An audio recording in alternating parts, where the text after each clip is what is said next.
they trickle in. Let's also quickly take a check from Nikhil, who's inside the location right now where the filing process is on. Nikhil, what's the status right now? In how much time should we expect Mallikarjun Kharge to arrive now?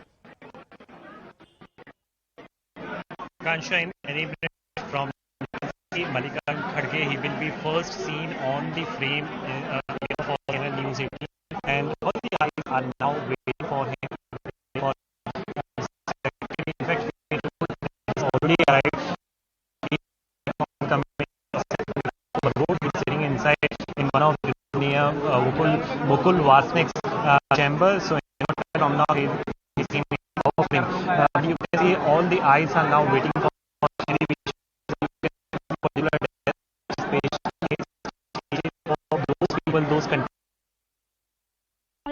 Let's quickly go across to Pallavi as Nikhil tries to fix his audio issue right now. So Pallavi, in some time from now, we should be expecting Mallikarjun Kharge staying with, the battle between Shashi Tharoor and Mallikarjun Kharge. As you were also pointing out that, Shashi Tharoor has, often stuck his neck out. He's not really echoed the popular sentiment within the G23 and within the sentiments of the senior leaders. As far as that is concerned, do you think that he's also been viewed as a dissident figure and that is something that has worked against him? Well, he's always been seen certainly as an unlikely congressman. I mean, from his comments like cattle class, from his recent comments where he, for example, wanted to attend a seminar organized by the CPIM government in Kerala and he was asked not to do so. Often speaking out of turn, often his tweets. The party has often distanced itself from Shashi Tharoor. In that sense, many would criticize him as being an unlikely congressman. Certainly a person who has a mind of his own, a personality of his own, and very, very erudite, savvy, connect with the younger generation, extremely popular on the social media. But somehow when we would see Rahul Gandhi repeatedly going to Kerala, Shashi Tharoor would not often be seen by his side, except of course the Bharat Jodo Yatra. That's as far as the importance of Shashi Tharoor goes. But beyond that, I mean, I repeatedly make the point.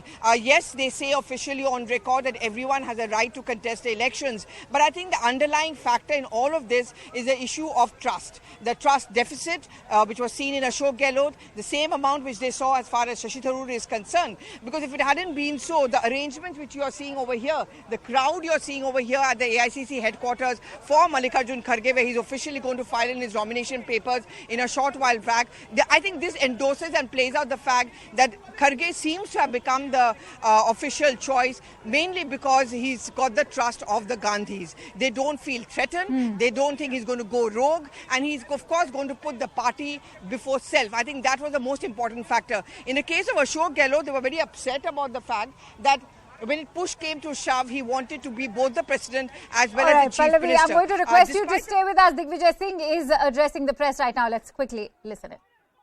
Right. We've seen three names in 3 days. Ashok Gehlot, I mean, yes, that's what the line has been. But, I have a very good relation with Shashi Tharoor ji as well.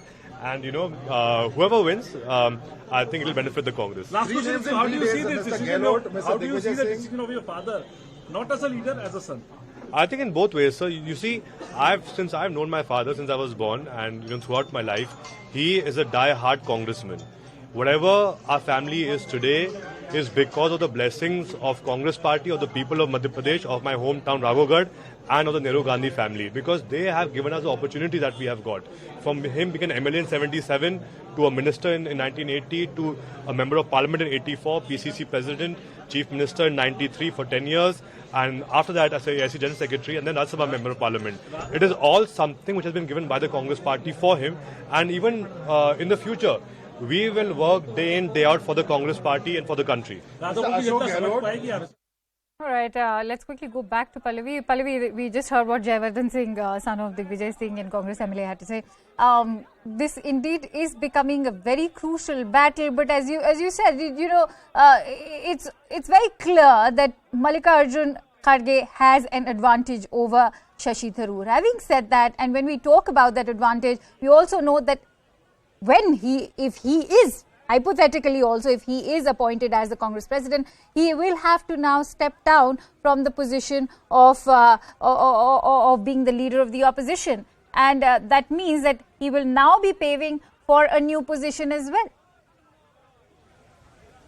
So there is a possibility, and the name which is doing the rounds is that of Digvijaya Singh, who can possibly take over as the leader of the House in Rajya Sabha. The choice of Kharge and the choice of any leader of the House is also someone who has good equations or who can connect with other political parties, especially in the opposition spectrum. Because we see, at least in Rajya Sabha, the opposition does seem to have an upper hand, though the BJP and the NDA is, of course, certainly catching up. Again, language becomes an important criteria.